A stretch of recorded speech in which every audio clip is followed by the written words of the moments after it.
मथुरा के सुरीर थाना क्षेत्र से इस वक्त की बड़ी खबर सामने आ रही है। टैटी गांव में 23 अप्रैल को हुई 15 लाख से ज्यादा की डकैती का पुलिस ने खुलासा कर दिया है।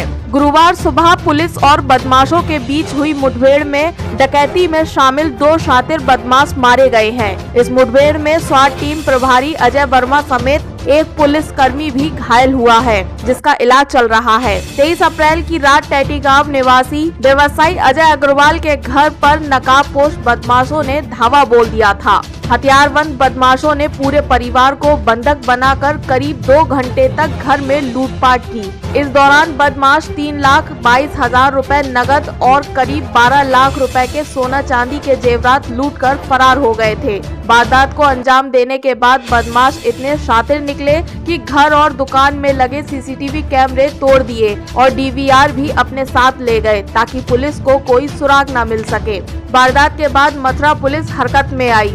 वरिष्ठ पुलिस अधीक्षक के निर्देश पर 17 पुलिस टीमों का गठन किया गया। पुलिस ने सीसीटीवी फुटेज, सर्वेलांस और तकनीकी साक्ष्यों के आधार पर जांच शुरू की। जांच के दौरान पुलिस को अहम सुराग हाथ लगे और टीम अलीगढ़ जिले के खैर कस्बे तक पहुंची।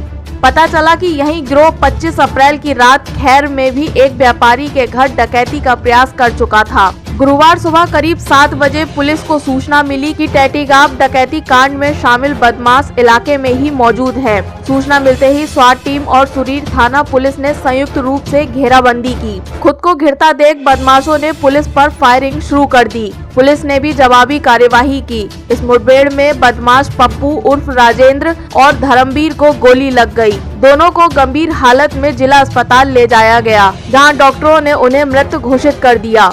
मुठभेड़ के दौरान स्वाट टीम प्रभारी अजय वर्मा समेत कुछ अन्य पुलिसकर्मी भी गोली लगने से घायल हो गए हैं। सभी घायलों को अस्पताल में भर्ती कराया गया है। सीओ मार्ट संदीप सिंह के अनुसार टैटी गांव में 23 अप्रैल को हुई डकैती की घटना में शामिल 2 बदमाश आज सुबह पुलिस मुठभेड़ में मारे गए हैं। गिरोह के अन्य फरार सदस्यों की तलाश में पुलिस की टीमें लगातार दबिश दे रही हैं। जल्द ही पूरे गैंग का पर्दाफाश कर लूट का माल बरामद किया जाएगा। 23 अप्रैल की रात हुई इस सनसनीखेज डकैती से पूरे इलाके में दहशत थी। व्यापारी अजय अग्रवाल के परिवार ने 2 घंटे तक मौत का मंजर देखा था। अब 2 बदमाशों के मारे जाने के बाद पुलिस ने राहत की सांस ली है, लेकिन बड़ा सवाल अब भी कायम है कि लूट का 15 लाख का माल कहां है और गिरोह के बाकी बदमाश कब पकड़े जाएंगे। पुलिस का दावा है कि जल्द ही पूरे नेटवर्क का खुलासा होगा। थाना सुरीर में अभी से कुछ दिन पूर्व एक डकैती की घटना हुई थी, जिसमें कि रात्रि में कुछ लोग घर में अंदर घुसे और जो निवासी गण थे उनको बंधक बना करके कुछ रुपए और सामान लेकर चले गए थे। इस घटना के संबंध में सुसंगत धाराओं पर मुकदमा पंजीकृत किया गया था तथा इस घटना के अनावरण के लिए कई टीमों का गठन किया गया था। कल रात्रि और आज प्रातः के मध्य ये एक क्रेडिबल इनपुट मिला था कि जो घटना में संलिप्त बदमाश हैं उनका मूवमेंट हुआ है। उनको जब एप्रीहेंड करने की कोशिश की गई तो उनके द्वारा जो हमारी टीमें थी उन पर फायरिंग की गई।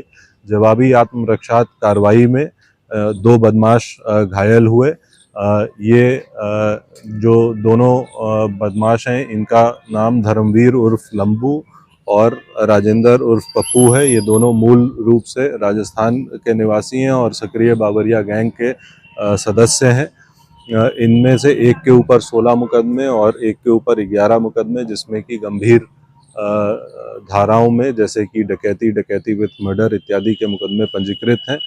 ये भी जानकारी हुई कि ये नाम बदलकर अन्य जिलों से, राज्यों से भी जेल जा चुके हैं। कुछ हम लोगों को सीसीटीवी फुटेजेस भी मिले हैं जिसमें ये अन्य जगहों पर घटना कारित करते हुए दिखे हैं। उन सभी राज्यों से, उन सभी जिलों से निरंतर संपर्क करते हुए इनका संपूर्ण आपराधिक इतिहास संकलित किया जा रहा है। साथ ही साथ इनके पास से घटना में जो सामान गया था वो कुछ रिकवर हुआ है, कुछ कैश रिकवर हुआ है, अवैध असले रिकवर हुए हैं। पंचायतनामा और पोस्टमार्टम की कार्रवाई करते हुए अग्रिम विधिक कार्रवाई सुनिश्चित की जा रही है और ये दोनों अपराधी, इन पर डीआईजी सर द्वारा 50-50 हज़ार रुपये का इनाम घोषित किया गया था। ये इनामिया कुख्यात अपराधी हैं। जो भी अन्य साक्ष्य प्राप्त होते हैं उसके आधार पर अग्रिम विधिक कार्रवाई सुनिश्चित की जाएगी। इस कार्रवाई के दौरान हमारे 2 पुलिसकर्मी भी घायल हुए हैं, जिसमें स्वाट प्रभारी अजय वर्मा और कांस्टेबल दुर्विजय सिंह जो कि स्वाट के ही सदस्य हैं, ये दोनों घायल हुए हैं। इनको उपचार हेतु अस्पताल में भर्ती कराया गया है, बेहतर से बेहतर इलाज कराया जा रहा है। मौके से समस्त फॉरेंसिक एविडेंस इकट्ठे किए जा रहे हैं तथा अग्रिम विधिक कार्रवाई सुनिश्चित की